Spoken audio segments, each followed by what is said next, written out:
कराची बल्दिया उस्मा कराची की कौंसिल का आम इजलास जुमेरात के रोज कौंसिल हॉल सदर दफ्तर बल्दिया उस्मा कराची में मेयर कराची बैरिस्टर मुर्तजा वहाब की जेर सदारत मुनक्किद हुआ।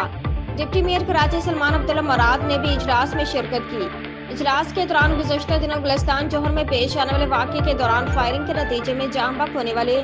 यूसी नो बख्तावर गोट जिला मलेर से पाकिस्तान पीपल्स पार्टी के यूसी चेयरमैन साबिर अल मक्सी और पाकिस्तान तहरीक इंसाफ के रुकन सिटी कौंसिल परवीन मुराद बलोच के लिए दुआए मग़फ़िरत की गई। इजलास में इस हवाले से पेश की गई 2 एक जैसी करारदादों के जरिए मुतालबा किया गया कि शहीद साबिर अल मक्सी के कातिलों को जल्द अज जल्द गिरफ्तार करके करारवा की सजा दी जाए। करारदाद के मौजूदार अरशाद अली शेर एडवोकेट और काजी सदरुद्दीन समेत पीपल्स पार्टी के पार्लियामेंट्री लीडर सैयद नजमी आलम, जमात इस्लामी के पार्लियामेंट्री लीडर सैफुद्दीन एडवोकेट और असद अमान ने इस सिलसिले में इजहार ख्याल किया और शहीद साबिर अल मक्सी के बेहमाना कत्ल की शदीद अल्फाज में मसम्मत की और तमाम मेंबरान कौंसिल की तरफ से दिली रंजो गम का इजहार करते हुए कानून नाफिज करने वाले अदारों से पुरजोर मुतालबा किया